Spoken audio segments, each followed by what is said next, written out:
الحمد لله وكفى وسلام على عباده الذين اصطفى أما بعد فأعوذ بالله من الشيطان الرجيم بسم الله الرحمن الرحيم أما بعد فقد قال الله تعالى في كلامه المجيد والفرقان الحميد أعوذ بالله من الشيطان الرجيم بسم الله الرحمن الرحيم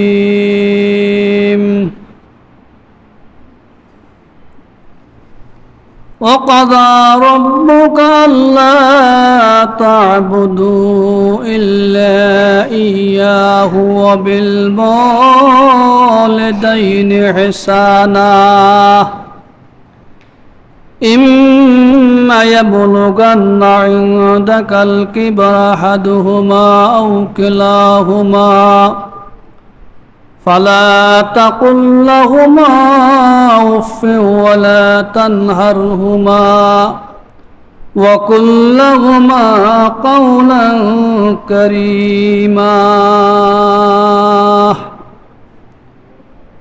عن أبي هريرة رضي الله تعالى عنه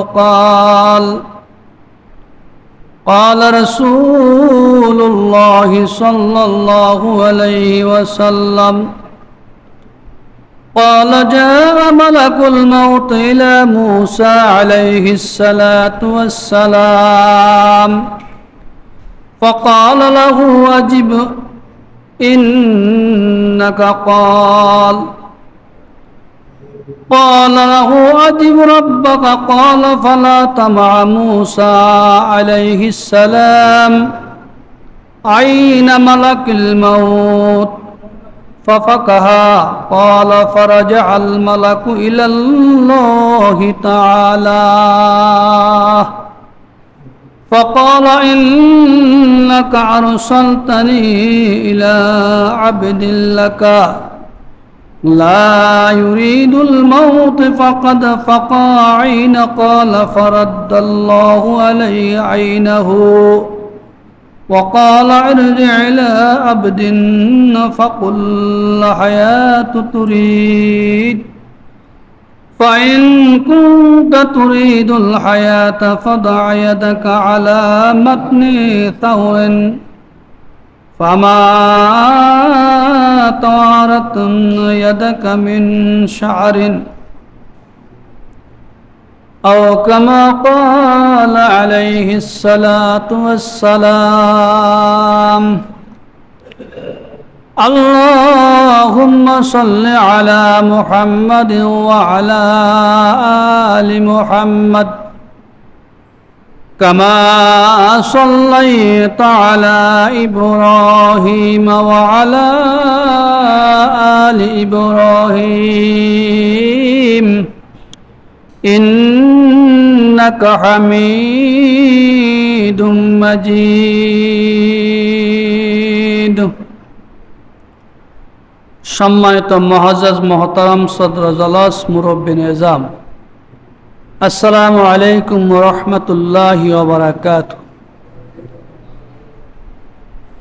সর্বদা মহান রব্বুল আলামিনের পাক দরবারে অসংখ্য অগত শুকরিয়া জ্ঞাপন করছি যে আল্লাহ রব্বুল আলামিন আমাদেরকে দুনিয়ার সকল ঝামেলা মুক্ত করে সকল প্রকারের কর্মব্যস্ততা পরিহার করে পবিত্র জিলহজ মাসে ঈদুল আজহার পরের জুমায় আল্লাহ রাব্বুল আলামিন আমাদেরকে আল্লাহর ঘরে আসার তৌফিক দান করেছেন। এই জন্য আমরা রবের দরবারে শুকরিয়া জ্ঞাপন করি, আলহামদুলিল্লাহ। সবাই উচ্চস্বরে বলেন আলহামদুলিল্লাহ। দরুদ ও সালাম প্রেরণ করেছি মানবতার বিশ্ব নবী মুহাম্মদ রাসূলুল্লাহ সাল্লাল্লাহু আলাইহি ওয়াসাল্লামের উপরে, যিনাকে আল্লাহ রাব্বুল আলামিন আমাদের জন্য আখিরি জামানার পয়গম্বর বানিয়ে পৃথিবীতে প্রেরণ করেছে। আল্লাহর কাছে সবচেয়ে বড় শুকরিয়া, ঠিক না? যেটা আল্লাহর ঘর, আল্লাহর ঘরে বসতে হলে আদবের সহিত বসতে হয়। যেহেতু আমরা আল্লাহর দরবারে বসি, ঠিক না? আল্লাহর দরবারে আল্লাহ আমাদের মনিব, আমরা আল্লাহর গোলাম। তো গোলাম হিসেবে কতটুকু আল্লাহকে শ্রদ্ধা করতে হবে, ঠিক না? আমরা যদি মনে করেন এই মনে কষ্ট নিয়েন না, আমরা তো আমার মুরব্বী, সবাই দাঁড়িয়ে হয়ে গেছে। ওই হয়তো আমি ইমাম হিসাবে মসজিদ আসিফ হিসাবে আমি এখানে বসছি নাকি। তো মনে করেন এই যে আমরা যে থানাতে যাই, কোর্টে যাই, এজলাসের যে ছেলেটা বসে অত হের বয়স 30 বছর হইতো না। হ্যাঁ, 30 বছর হবে না, তো বিচার করে বিচারক। আর কত বৃদ্ধ উকিল তার সামনে সিলেট দেন না, স্যারের সামনে দাঁড়ায় যা। কত বিদ্যুৎ মানুষ যায় এখানে ওনার কাছে নত স্বীকার করে। কিনলে ক্ষমতা, সম্মান, ইজ্জত। আল্লাহ ওনাকে ইজ্জত চেয়ারে বসাইছে, ক্ষমতা চেয়ারে, ঠিক না? সে তো আপনার নকল মনিব নাকি, নকল বিচারক। আর হাকিকি বিচারক একজন আছে না? একজন নকল বিচারকের সামনে যদি টাই টুই লাগাই যেতে হয়, সেইখানে যদি প্যান্ট স্যুট পরে যেতে সুন্দরভাবে যেতে হয়, আদবের সহিত বসতে হয়, সেখানে এই দিক সেদিক তাকানো যায় না, যাইলে সমস্যা। সে তো নকল বিচারক। তো একজন নকল বিচারককে যদি আমরা এত ভয় করি, একজন নকল বিচারকের সামনে যাইতে যদি আমাদের এত কষ্ট, মানে এত ভয় লাগে, আজ এনকেসারির সহিত সে একজন কুটিপতি হইল, শিল্পপতি হইল, তার সামনে যায় দাঁড়াতে সেভাবে দাঁড়াইতে হয় না। মামলা খাতি যাইব, মামলাতে মুক্তি পাইত না, ঠিক না? তো আমার আল্লাহ, আমার রব, যিনি আসমান জমিনের রব, গ্রহ নক্ষত্রের রব, চন্দ্র সূর্যের রব, ইহকালম পরকালের রব, সমস্ত পৃথিবীর মানুষের রব, আকাশ বাতাস গ্রহ নক্ষত্র চাঁদ সূরজ সাগর মহাসাগর সব কিছুর রব যিনি একমাত্র আল্লাহ, আমরা ওনার গোলাম হিসেবে যদি আমরা ওনার ঘরে ওনাকে সেজদা করার জন্য আসি, ওনাকে নামাজ পড়ার জন্য, ওনাকে শ্রদ্ধা দেখানোর জন্য আসি, তাহলে আমাকে আর আপনার কিভাবে বসতে হবে কেন, ঠিক না? আচ্ছা, আমরা তো শিক্ষা নিতে পারি। আমরা নামাজে যখন দাঁড়াই, যত নামাজ পড়ি, নফল হোক ফরজ হোক ওয়াজিব হোক, সেখানে আমরা কিভাবে বসি? আখেরি বৈঠক বা প্রথম বৈঠক কেন বসি? আদবের সহিত না, আদবের সহিত বসি, দোনো পাওকে ফালাই সুন্দর করে আল্লাহর দরবারে আমরা বসি। তাহলে বোঝা গেছে আমরা তো আল্লাহকে শ্রদ্ধা অবশ্যই কি করি। তো এই জন্য আল্লাহ দরবারে বসতে হলে হুবাহুব আমাকে ওইভাবে বসতে হবে। যেমনি বসলে তো নামাজ হবে না, মাকরু হয়ে যাবে, হবে নাকি? ঠ্যাং মেলে দিলে নামাজ হবে নাকি? হ্যাঁ? আর পশ্চিম দিকে সেজদা না দিয়ে যদি পূর্ব দিকে সেজদা দেন নামাজ হবে? দক্ষিণ দিকে নিয়ে নামাজ হবে না। কেন হবে না? আমরা আল্লাহর গোলাম। আল্লাহ আমাকে আপনাকে যেইভাবে নির্দেশ প্রদান করেছেন ওইভাবে আমাকে আপনাকে কি কাজ করতে হবে। তখন যে আমরা আল্লাহর একজন দামি গোলাম হিসাবে বিবেচিত হোক। আল্লাহ কে চান আল্লাহর গোলাম হইতে? হাত তোলেন। আল্লাহর গোলাম হওয়ার জন্য কে হইতেছে? হাত তোলেন। আল্লাহ আপনি কবুল করেন, আল্লাহ আপনি কবুল করেন। তা আল্লাহ আমাদের সবাইকে আল্লাহর গোলাম বানায়া কবরে নিয়ে যাক, ঠিক না? কবরে ফতিক বানাবো, তাহলে আমরা কবরে ফাঁসরে শান্তি পাবো। তো এই যে দুনিয়া, ক্ষণস্থায়ী দুনিয়ার পিছে আমরা কি শ্রম দিচ্ছি? এই শ্রমের 2 পয়সার মূল্য কি আমার নাই? এই ক্ষণস্থায়ী দুনিয়ার পিছে অর্থ টাকা পয়সা খরচ করতেছে, কিন্তু শেষ পর্যন্ত জিরো। জিরো না, জিরো। আপনি কোটি কোটি টাকার মালিক, হাজার হাজার লক্ষ লক্ষ কোটি বিলিয়ন ডলারের মালিক, কিন্তু মৃত্যুর সময় কেউ কি একটা ডলার নিয়ে কবরে যেতে পারে? কথা বলেন, মনে যেন পারে? কবরে যাওয়ার সময় যদি তার ওয়ারিসেরা, ছেলেরা মেয়েরা যদি মহাব্বতের বাবার কাপনের ভিতরে 50টা ডলার ঢুকাই দেয়, এই জন্য কেন দিলা? দিছে এই জন্য আমার বাবা কবরে টাকা পাবে কোথায়? মুনকির আর নকির দুইজন ফেরেশতা আমার বাবাকে সুয়াল করবে। আমার বাবা যদি প্রশ্নের জবাব না দিতে পারে, আমার বাবা জাহান্নামী হবে, আর প্রশ্নের জবাব দিতে পারলে আমার বাবা জান্নাতি হবে, চিরকাল আরামাইশ পাবে। তো আমার বাবা যদি কবরে মুনকির নকিরের সুয়াল আর জবাব না দিতে পারে, আমার বাবার কাফনের ভিতরে 500 ডলার দিয়ে দিলাম, এই ডলারগুলা দুইজন ফেরেশতাকে দিয়ে জাহান্নাম থেকে মুক্তি পাবে। নাউজুবিল্লাহ। ঠিক নেই? না, হবে? হবে না, হবে না। ফেরেশতারা ঘুষ খায় না, আল্লাহ ঘুষ নেয় না, ঘুষ দেয় না। আল্লাহ রাব্বুল আলামিন আপনার অন্তর খবর জানে। আল্লাহ আপনার শাশ্বত হায়াতের জিন্দেগির সকল খবরগুলো আল্লাহ নিজে ফুঙ্কান রেখেছে। যদি না রাখ বলে কিভাবে আল্লাহ রাখছেন? আল্লাহ রাব্বুল আলামিন কোরআন কারীমের মধ্যে ঘোষণা করেছেন, কোরআন কারীম ঘোষণা করেছেন, আমি তোমার দুই কান্দে দুইজন মোহরি নিযুক্ত করেছি, কিরামান কাতিবিনা ইয়ালামুনা মা তাফআলুন। আমি বান্দা দুই কাঁধে দুইজন ফেরেশতা নিযুক্ত করেছি, তারা কিরামান কাতিবিন, দুইজন আমল লেখক বৃন্দ। একজন বান্দার ভালো আমল কোনটা, নেক আমল কোনটা, বান্দা নামাজ পড়ছে কিনা, রোজা রাখছে কিনা, হজ করছে কিনা, যাকাত দিয়েছে কিনা, সত্য কথা বলছে কিনা, মানুষের সৎ ব্যবহার করছে কিনা, যত ভালো কাজ বান্দা করেছে প্রত্যেকটি ভালো কাজগুলি ওই ফেরেশতা লিখে ফেলে। আল্লাহু আকবার।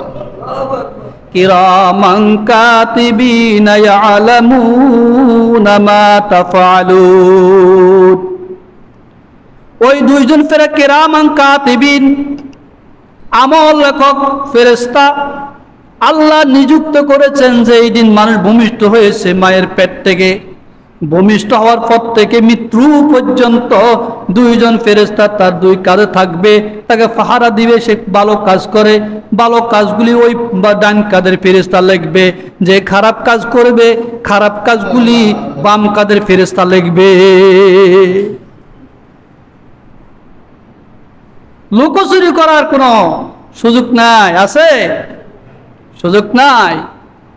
আপনি ভালো করেন আর খারাপ করেন, সব লেখার জন্য, সব নিয়ন্ত্রণ করার জন্য আল্লাহ দুইজন ফেরেশতা রাখছেন। এরা আপনার 70 বছর পর্যন্ত আর ভালো করলে ভালো লিখবে, আর খারাপ কাজ করলে এবং খারাপ কাজগুলো লিখবেন। আপনার এই আমলের দপ্তর, আমলের ডায়েরি কাল কিয়ামতের ময়দানে আল্লাহর সামনে পেশ করবে দুইজন ফেরেশতা। সেই দিন আপনি লুকোচুরি করার মতন কোনো ক্ষমতা নাই, ফিরার মতন কোনো ক্ষমতা নাই। আযাবের ভয়ে আল্লাহ আমি অন্যায় করি না, অপরাধ করি না, এই কথা বললে সে লাভ হবে না। আল্লাহটা ডায়েরি খুলে দিবে, দেখো বান্দা তোমার ডায়েরির মধ্যে আছে। যদি একজন ব্যবসায়ী যদি বছরের শুরু থেকে শেষ পর্যন্ত যদি তার পুরা বছরের সকল হিসাব নিকাশগুলো লিখতে পারে, 15 বছর 20 বছরের হিসাব যদি লিখতে পারে, সেই নিজের কাছে রাখতে পারে ফুঙ্কানোভাবে, আর তার মালিক যখন হিসাব সাবে মালিককে সুন্দরভাবে হিসাব দিয়ে দিবে। কর্মচারী বালাম বই মেরে লিখছেন 1 বছর 2 বছর না 20 বছর 25 বছর পর্যন্ত সকল ব্যবসার আয় ব্যয় সবগুলো হিসাব একটা ডায়েরি ডায়েরিতে লিখছেন না, লিখছেন কিনা? ওই হিসাবটা যদি আপনি সাধারণ একজন তার কর্মচারী যদি তার মনিবকে দিতে পারে দুনিয়ার, তো আমার আল্লাহ যিনি হাকামুল হাকিমিন, রাজাবিদ দিরাজ, ক্ষমতাবান, তিনাকে কি ওই ফেরেশতারা আপনার 70 বছরের হায়াতের হিসাব কি দিতে পারবে না? পারবে। আপনি কিভাবে করবেন? অন্যায় করে কোনো চান নাই, ছাড় পাবেন না। যদি বলেন যে আমি যে রাতের গভীরে অন্যায় করলাম, আমার এই অন্যায় কি কেউ দেখেছে? দুনিয়ার সমস্ত মানুষ ঘুমান্ত ছিল, কিন্তু আমার আল্লাহ ঘুমান্ত ছিল না, ছিল কিনা? দুইজন ফরি কেরামান কাতিমিন, তারা ঘুমান্ত ছিল না। এই জন্য আল্লাহ রাব্বুল আলামিন বলছেন, আল্লাহু লা ইলাহা ইল্লা হুয়াল হাইয়ুল কাইয়্যুম, আল্লাহ ছাড়া কোনো ইলাহ নাই, কোনো মাবুদ নাই। হাইয়ুল কাইয়্যুম, তিনি চিরঞ্জীব, তিনি চিরস্থায়ী। লা তাখুযুহু সিনাতুন ওয়ালা নাওম, তিনি ঘুমও যান না, ঘুমে তন্দ্রাও আসে না। কি আছে না? তন্দ্রাও আসে না। রাতের গভীরে পৃথিবীর সমস্ত মানুষ ঘুমান্ত অবস্থা থাকে, সূর্য গোপন হয়ে যায়, রাত অন্ধকার আচ্ছন্ন হয়। ওই রাত্রের ভিতরে একজন মানুষ কি করে না করে সব তার মনিবে দেখে কিনা? বিশ্বাস করেননি? লাহু মা ফিস সামাওয়াতি ওয়া মা ফিল আরদ, আসমান জমিনে যাই কিছু আছে সব কি তার মালিকের জন্য, আল্লাহর জন্য। এই জন্য মৃত্যুর পরে আপনার সমস্ত হিসাবগুলা আপনার সামনে পেশ করা হবে। কাল কিয়ামতের ময়দানে আপনার সামনে, আল্লাহর সামনে আপনার সেই ডায়েরি, সেই দপ্তর পেশ করা হবে। সেই দিন আপনি কোনো লুকোচুরি করতে পারবেন না। মানুষ হত্যাকারী, জলমবাজ, অন্যায়কারী, অপরাধকারী সব ধরা খাই যাবে সেই দিন। আল্লাহ রসুল সাহাবী হযরত আলী রাদিয়াল্লাহু তাআলা আনহু চিনেননি? আলী রাদিয়াল্লাহু তাআলা আনহুকে চিনেন কিনা? খলিফাতুল মুসলিমিন, 74 নম্বর খলিফা। কত নম্বর? রাসূলের ইন্তেকালের পরে সেটা আবু বকর রাদিয়াল্লাহু তাআলা প্রথম খলিফা, আবু বকর পরে ওমর রাদিয়াল্লাহু আনহু দ্বিতীয় নম্বর খলিফা, ওমর রাদিয়াল্লাহু তাআলা আনহুর ইন্তেকালের পরে হযরত ওসমান রাদিয়াল্লাহু তাআলা আনহু তৃতীয় নম্বর খলিফা, হযরত ওসমান রাদিয়াল্লাহু তাআলা ইন্তেকাল পরে হযরত আলী রাদিয়াল্লাহু তাআলা আনহু ছিলেন 74 নম্বর খলিফা। অর্থাৎ খলিফা মানে কি? প্রতিনিধি, রাষ্ট্রনায়ক। কি নায়ক? রাষ্ট্রনায়ক। সাইয়েদনা আলী রাদিয়াল্লাহু তাআলা আনহুর একটা ঘটনা আমার মনে পড়ল। হযরত আলী রাদিয়াল্লাহু তাআলা আনহুর হত্যাকারী, একজন হত্যাকারী যিনি খলিফাতুল মুসলিমিন আলী রাদিয়াল্লাহু তাআলা আনহুকে হত্যা করেছেন, শহীদ করেছেন, তাহলে তার শাস্তি কেমন হওয়া দরকার বলেন?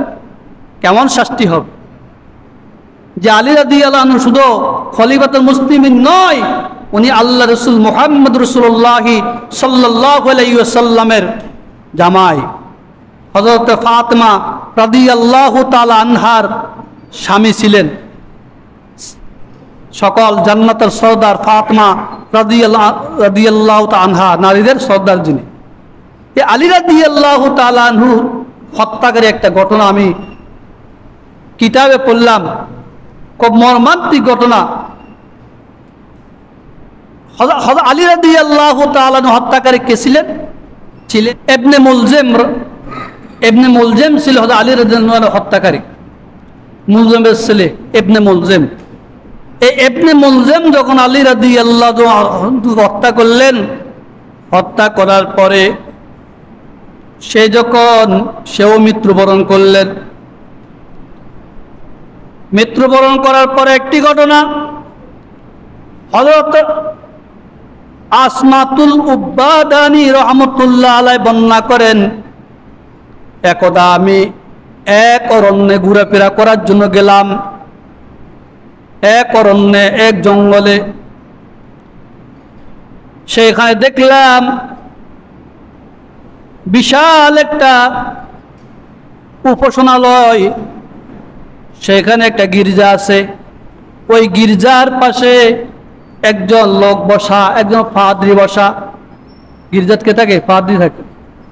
আমাদের যেরকম আলেম ওলামা, মুসল্লিরা, ইমানদার, এরা মসজিদে আসি তসবিহ পড়ে না? পড়ে কিনা? তসবিহ পড়ে, জিকির আজকার করে, আল্লাহকে ডাকে, ডাকেনি? ডাকে। কিন্তু তৎকালীন যুগে খ্রিস্টানদের গির্জা, তাদের উপাসনালয়, সেখানে খ্রিস্টানদের পাদ্রী থাকতেন। একজন পাদ্রী সেখানে ইবাদত বন্দেগী করেন। হযরত আসমাতুল উকবাদানী রাহমাতুল্লাহ আলাইহি বলেন, আমি তাকে জিজ্ঞাসা করলাম, হে আল্লাহর বান্দা, তোমার খাওয়া দাওয়া করতে আসে কাও এমন অরণ্য, হাট বাজার বলতে কিছু নাই, ঘর বাড়ি বলতে কিছু নাই, খাওয়া দাওয়ার কোনো ব্যবস্থা নাই। উনি দেখলেন এই লোকটি কিভাবে খানা পিনা খায়, বেঁচে থাকে কিভাবে, তার খানা পিনার প্রয়োজন আছে। হাট নাই, বাজার নাই, খানাগুলা আনে করতে। সেই পাদ্রী উত্তর দিলেন, 1 মাসের দূরত্বের পথ, 1 মাসের দূরত্বের পথ অতিক্রম করে আমার খানা আসে আমার কাছে। 1 মাস লাগে খানা আসতে। ক মাস? 1 মাস লাগে। প্রশ্ন করলেন, তুমি কি করো?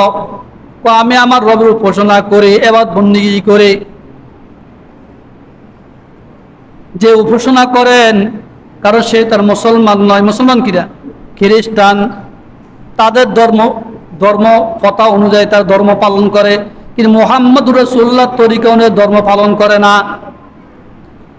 তো এরা তো পরকাল বিশ্বাস করে না, করে কিনা?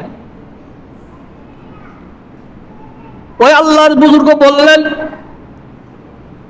আচ্ছা ঠিক আছে, তুমি যদি এখানে মাসকে মাস, বছরকে বছর এই অরণ্যে ইবাদত বন্দেগী করো, তোমার জানা মতে এমন কোন ঘটনা, আশ্চর্যের ঘটনা আছে কিনা? তার ঘটনা সমূহের মধ্যে একটি ঘটনা আমার কাছে ব্যক্ত করো, আমাকে একটা ঘটনা শোনাও। সেই খ্রিস্টান বলল, পাদ্রী বলল, আমার কাছে একটা ঘটনা আছে। কি ঘটনা? ঘটনাটা হলো, আমার পাশে বিশাল একটা মানে জঙ্গল, ওইখানে বিশাল একটা মাঠ আছে। ওই মাঠের মধ্যে একটা উট পাখি দীর্ঘদিন পর্যন্ত অবস্থান করলেন। কিন্তু সেই উট পাখিটি বমি করে, বমির সাথে সাথে তার পেট থেকে মানুষের হাত পাও অঙ্গ প্রত্যঙ্গগুলা বাইর হয়। দ্বিতীয় বমির সাথে সাথে তার পেট থেকে মানুষের ঠ্যাঙের গোসালি বাইর হয়। এইভাবে বমির সাথে সাথে তার অঙ্গ প্রত্যঙ্গ সবগুলা বাইর হয় একটা মানুষের। বাইর হওয়ার পরে এই অঙ্গ প্রত্যঙ্গগুলা একটা আরেক সাথে মিলিত হয়ে একটা মানুষ তৈরি হয়। ওই মানুষ তৈরি হওয়ার পরে তাকে বসানো হয়। সে বসার পরে একটু দাঁড়াবার সম্মুখীন হয়। এই অবস্থা ওই পাখি ঠোঁট দিয়ে তাকে এমন জোর আক্রমণ করে, আক্রমণ করার সাথে সাথে তার অঙ্গ প্রত্যঙ্গগুলো চিরচূর্ণ বিচূর্ণ হয়ে যায়। সুবহানাল্লাহ, নাউযুবিল্লাহ। তার অঙ্গ প্রত্যঙ্গগুলো ছিন্ন বিচ্ছিন্ন হয়। পাখি তার মুখ আছে না, ঠোঁট আছে না, ঠোঁট দিয়ে তাকে সবল মারে। সবল মারার সাথে সাথে তার অঙ্গ প্রত্যঙ্গগুলো সব মানে এইভাবে ভেঙ্গে সুরমাসুর হয়ে খণ্ড বিখণ্ড হয়ে যায়। যাওয়ার পর ওই পাখিটি এগুলোকে আবার বক্ষণ করে। বক্ষণ করার কিছুক্ষণ পর আবার বমি করে। বমির সাথে সাথে তার ওই মানুষের হাত, মানুষের পাও, মানুষের মাথা সব কিছু বাইর হয়। বাইর হওয়ার পরে আবার দ্বিতীয় একটি মানুষ রূপে তৈরি হয়। সে যখন দাঁড়াবে উপক্রম হয়, ওই পাখিটি দ্বিতীয়বার তাকে আক্রমণ করে। আক্রমণের সাথে সাথে তার সকল অঙ্গ প্রত্যঙ্গগুলো শূন্য বিচ্ছিন্ন হয়ে যায়। এইভাবে আমি দীর্ঘদিন পর্যন্ত এই ঘটনা দেখলাম। আজকে ওই পাখিকে প্রশ্ন করলেন, পাখি যে ঘটনা দেখতেছি এই ঘটনার কারণটা কি? ওই লোকটার সাথে আমরা কথা বলতে চাই। ওই লোকটাকে কি বলবো? কথা বলতে চাই। এই লোকটাকে পাখির জবান খুলে গেল, আরবিতে কথা বলল, ওরে শুনো, আমি তো পাখি না, আমি হলো আল্লাহর একজন ফেরেশতা। আমি আল্লাহর আযাবের ফেরেশতা। আল্লাহ রাব্বুল আলামিন আমাকে প্রেরণ করেছেন এই লোকটাকে এইভাবে সাজা দেওয়ার জন্য। প্রশ্ন করলে এই লোকটা হলো আলী রাদিয়াল্লাহু তাআলা আনহুর হত্যাকারী ইবনে মুলজিম। আল্লাহ রাসূলের সাহাবী আলী রাদিয়াল্লাহু তাআলা আনহুকে হত্যা করেছেন, শহীদ করেছেন। এইভাবে তার শাস্তি কিয়ামত পর্যন্ত হইতে থাকবে। আল্লাহ রাব্বুল আলামিন তাকে মাফ দিবে না, তাকে রেহাই দিবে না। দেখছেন, একজন আল্লাহর প্রবীণ বান্দা, যিনি একজন জলিল কদর সাহাবী, রাসূলুল্লাহ সাল্লাল্লাহু আলাইহি ওয়াসাল্লামের জামাই, খলিফাতুল মুসলিমিন, তিনাকে এইভাবে হত্যা করলে, শহীদ করলে আল্লাহকে সাথ দিবে? কখনো দিবে না। সেই পাদ্রী বললেন, শোনো, আমি চিন্তা করলাম, আমি ধারণা করলাম যে মৃত্যুর পর আরেকটি জগৎ আছে। মৃত্যুর পরে জগৎ, যে জগৎটি আছে এই জগৎ কোন মিথ্যা নয়। মৃত্যুর পর আরেকটা জগৎ আছে, ওই জগৎ আল্লাহ রাব্বুল আলামিন আমাদের সকলে হিসাব নিয়ে করবে। এটা আমি 100% আমি এটা ঈমান নিয়ে আনলাম। আমি বাস্তব বিশ্বাস করলাম যে মৃত্যুর পর আরেকটা জগৎ আছে। মৃত্যুর পরে যদি কোনো জগৎ না থাকতেন, একজন মানুষের শাস্তি এইভাবে হতে পারে না। ওই ওট পাখি এরপরে বললেন, শুনো, আমি তো এখান থেকে চলে যাব। আমার আল্লাহ নির্দেশ প্রদান করেছে যে আটলান্টিক মহাসাগর পাড়ি দিয়ে সেই অপর প্রান্তে বিশাল একটা দ্বীপ আছে। ওই দ্বীপটা হলো জাহান্নামের দ্বীপ। নাউজুবিল্লাহ। বলেন, কি দ্বীপ? জাহান্নামের দ্বীপ। ওইখানে শুধু জাহান্নাম, ওই জাহান্নামীদের কঙ্গাল ওইখানে আছে। এই লোকটা সেইখানে নিয়ে যাব। সেইখানে নিয়ে যাওয়ার পরে কিয়ামত পর্যন্ত তার শাস্তি এইভাবে চলতে থাকবে, কোনো মাফ হবে না, ক্ষমা হবে না। সম্মানিত হাজিরিন, এই কথা কেন বললাম? অনেকে আছে নাস্তিক, আস্তিক নয়, আল্লাহকে বিশ্বাস করে না, কবর বিশ্বাস করে না, ফুলসারাত বিশ্বাস করে না, হাসর নাসর বিশ্বাস করে না। মৃত্যুর পরে আল্লাহ রাব্বুল আলামিন পুনরায় তাকে জীবন দান করবে, জীবন সেই সম্পর্কে তার জ্ঞান থাকে না, থাকেনি, বিশ্বাস করে না। যদি বিশ্বাস থাকতো, আমরা যে আল্লাহকে ভয় করতাম, আল্লাহর ভয় যদি আমাদের ভিতরে থাকতো, তাহলে আমাদের তো এই পরিস্থিতি হতো না, হতো কি? তো আমরা আল্লাহকে তো সব সময় ডাকতাম, আল্লাহকে ভয় করতাম, আল্লাহর হুকুমগুলা যথাযথভাবে আদায় করার জন্য কি চেষ্টা করতাম। বলেন তো দেখি, আমরা তো মুসলমান ইমানদার, ঠিক আছে, কয়জন লোক আমরা নামাজ পড়ি ঠিক মতো? 5 ওয়াক্ত নামাজের মধ্যে কয়েকটা নামাজ আমরা আদায় করি? বলেন, কয়েকটা নামাজ পড়ি। আর যাই নামাজ পড়ি, ওই নামাজগুলো আল্লাহর কাছে কবুল হয় কিনা তাও তো সন্দেহ। কারণ আমার রুকুর সাথে মিল নাই, সেজদার সাথে মিল নাই, সূরা ফাতিহার সাথে মিল নাই, কেরাতের সাথে মিল নাই। হ্যাঁ, ফরজিয়াত, ওয়াজিবাত, মুস্তাহাব কোনোটার সাথে আমার কি মিল নাই? তো মিল নাই, তো এই নামাজ আমার কাল কিয়ামতের ময়দানে আমার জন্য কি জান্নাতের সামান হবে, যে জান্নাতের উসিলা হবে, কিভাবে আমি বলতে পারি? একজন মুসলমান নামাজ পড়ে কিভাবে আর মানুষ হত্যা করে, আলেম হত্যা করে? এই যে কালকে পেপার পত্রিকায় পাইলাম, ঈদের আগের দিন লক্ষ্মীপুরে একজন আলেমকে কুপিয়ে হত্যা করা হয়েছে। একজন মসজিদের ইমাম, আলেম, তাকে কুপিয়ে হত্যা করলেন। কি কারণে? কারণটা হলো যে এই ব্যক্তি মদ খায়, মদের কথা বলছেন, মানে মদখোরদের বিরুদ্ধে কথা বলছেন। এই কথা বলার পরিপ্রেক্ষিতে যে একজন আলেমকে এইভাবে কুফিয়ে হত্যা করলেন, তো আমরা কি মুসলমান? তাহলে মুসলমানের তো আমার ভিতরে কি আছে বলেন? একজন মুসলমান যদি তাদের ধর্মীয় নেতাকে এইভাবে হত্যা করতে পারে, কুফিয়ে হত্যা করতে পারে, এইভাবে নিষ্ঠুরতার সহিত মারতে পারে, তাহলে সেই মুসলমান, নামদারি মুসলমান, আসলে কি সে কাজের মুসলমান? কথা বলে। তার এই মুসলমানিয়তের কোনো মূল্য আছে? দাম আছে? কোনো দাম নাই। কারণ আমার ক্ষমতা আছে, আমার টাকা আছে, আমার পয়সা, সব কিছু আছে, আমি সব কিছু করতে পারি। ভাই দোস্ত বুজুর্গ, আপনার টাকা পয়সা আছে ঠিক আছে, ক্ষমতা আছে, সব কিছু আছে, কিন্তু এটা হলো ক্ষণস্থায়ী দুনিয়া। কিন্তু ক্ষণস্থায়ী পৃথিবীর পরে আরেকটা জগৎ আছে, সেই জগতে যে আপনাকে কোটি কোটি বছর অবস্থান করতে হবে, সেই জগতের জন্য আপনাকে কতটুকু প্রস্তুতি গ্রহণ করতে হবে, অবশ্যই চিন্তা করতে হবে। হবে কি না? করতে হবে না? মানুষ মৃত্যুমুখী হবে, অবশ্যই মৃত্যুবরণ করবে। আল্লাহ রসুল মুহাম্মদ রাসূলুল্লাহ সাল্লাল্লাহু আলাইহি ওয়াসাল্লাম বলছেন যে যতক্ষণ পর্যন্ত বনি আদমের মুখের ভিতরে কবরের মাটি না দেওয়া হবে, ততক্ষণ পর্যন্ত বনি আদমের সেই লোক মিটবে না। আসলে কথা ঠিক। আমার মৃত্যু পর্যন্ত অর্থসম্ভব, টাকা টাকা টাকা, পয়সা পয়সা করতে করতে শেষ পর্যন্ত এই অবস্থা আমি কি মৃত্যুবরণ করি। তো মৃত্যুর পর আর কোনো টাকার প্রয়োজন আছে নাকি?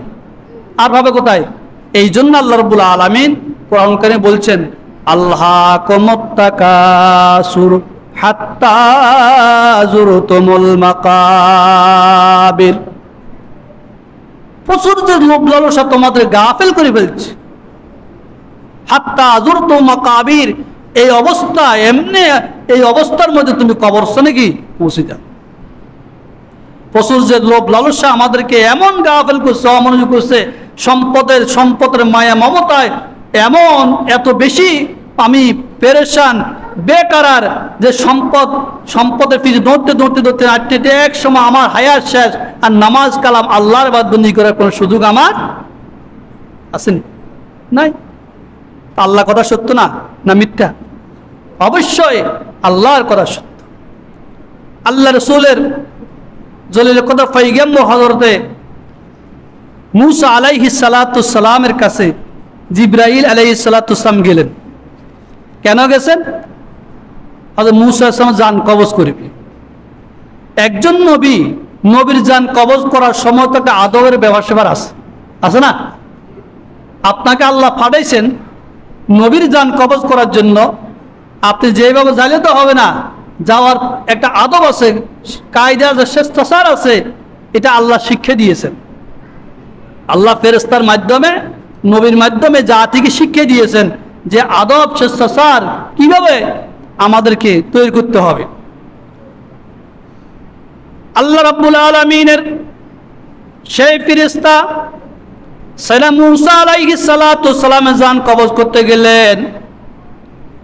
জান কবজ করার জন্য যাওয়ার পরে আল্লাহ নবী মুসা আলাইহিস সালাতু সালামকে জান কবজের কথা বললেন।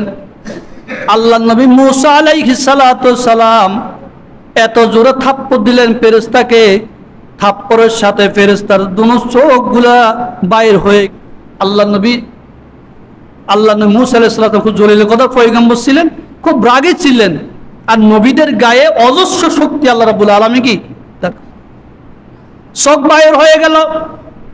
চোখ বাইর হওয়ার পরে ফেরেশতা আল্লাহর কাছে চলে গেলেন, আল্লাহর কাছে নালিশ দিলেন, ওগো আল্লাহ, ওগো আমার রব, ওগো আমার পালনকর্তা, কোন ব্যক্তির কাছে আমাকে প্রেরণ করলেন?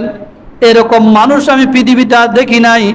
লক্ষ কোটি মানুষের জান কবজ করেছি, কিন্তু এরকম মানুষ তো আমার চোখের পড়ে নাই। কারণটা কি? আমি জান কবজ করতে গেলাম, আমাকে এমন জোরে থাপ্পড় মারলেন, থাপ্পড়ের সাথে দুটোটা চোখ বাইর হয়ে গেছে। ওগো আল্লাহ, আমার চোখ ভালো করে দেন। ভালো করে দেওয়ার পরে আমাকে দ্বিতীয়বার ওই লোকের কাছে পাঠান। তো পাঠালে কি করিবা? তার জান কবজ করিবা। আল্লাহ রাব্বুল আলামিন বলল, ফেরেশতা খবরদার সাবাস করিও না, উনি আমার জলের কথা পয়গম্বর মূসা আলাইহিস সালাতু সালাম। দ্বিতীয়বার জান কবজ করতে যাবে, তোমার জান আগে বাইর করে ফেলবে। তো কিভাবে যেতে হবে? একটা আদবের সহিত যাও না। সালাম দিবা, যায় কি দিবা? সালাম দিবা যে আমার রব আমাকে প্রেরণ করেছে আপনার কাছে। কেন? আপনার জানটা কবজ করার জন্য। আপনি কি রাজি আছেন? সুন্দর করে বলবা। ওই ফেরেশতা মূসা আলাইহিস সালাতু সালাম গেলেন, মূসাকে বললেন, আসসালামু আলাইকুম ইয়া মূসা কালিমুল্লাহ। হ্যাঁ, এবার ঠিক আছে। কি বললো বলো? আপনার রব আমাকে আপনার কাছে প্রেরণ করলেন। আপনি কি হায়াত চান না মৃত্যু চান? যদি হায়াত চান, আপনার রব বলছেন ষাঁড়ের গায়ের উপর হাত দেওয়ার জন্য। আল্লাহ বুঝে দিচ্ছে, ষাঁড় আছে না, ষাঁড়ের গায়ের উপর হাত দেন। হাত দেওয়ার পরে যতগুলো লোম আপনার হাতে উঠবে আসবে, ওই লোম পরিমাণ হায়াত আল্লাহ রাব্বুল আলামিন আপনাকে দান করবে। আল্লাহু আকবার। বলুন তো দেখি, যে লোম মানে এক হাতের মধ্যে কতগুলো লোম আসবে? এক একটা লোমের বিনিময়ে যদি 1 বছর করে হায়াত দান করে, তাহলে যদি 500 লোম ওঠে, তাহলে কত? 500 বছর। তো কত হায়াতের মালিক তিনি হবে।